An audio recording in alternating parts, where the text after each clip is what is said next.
The next question comes from the UFOs subreddit from EFH1. Can you comment on your work with Ken Shoulders and how his work is mentioned as ideal for further research in one of the OSAP Oh yes, at my Earth Tech International and Institute for Advanced Studies in Austin, Ken Shoulders is a brilliant researcher that I first ran into actually while I was still at Sanford Research Institute, where he was, and he was one of the best experimentalists I can imagine ever existing. I mean, he's sort of like another Tesla. And he had come up with a scheme whereby he was able to make plasma balls that held together even electrons, which ordinarily, if you try to push a lot of electrons together, their charge just forces them to take off.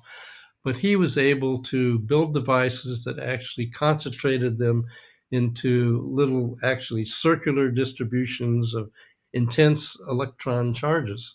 Um, and so we looked into trying to figure out how could that possibly be, and so that took us into a whole new area of the possibility of quantum electromagnetic phenomena, what we call the quantum vacuum electron positron distribution that underlies most of our physics, that if you dig into at that deep a level, you can get new effects.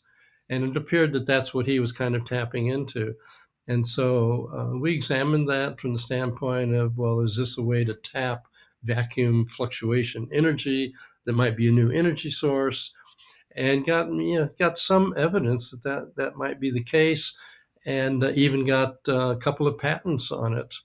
So that work with Ken Shoulders kind of got a lot of people looking at the possibility of, well, let's dig into the quantum vacuum that underlies everything and see if there's a way to tap some of the enormous energy that's there.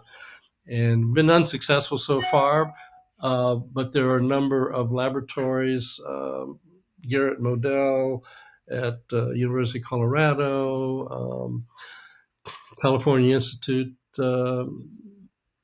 under Bernie Haish and so on. So people are going forth with experiments.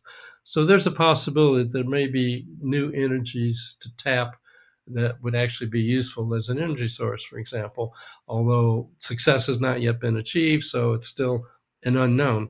But nonetheless, that's where Ken Shoulders' work opened up a whole new area of research that I think is proving to be of some value.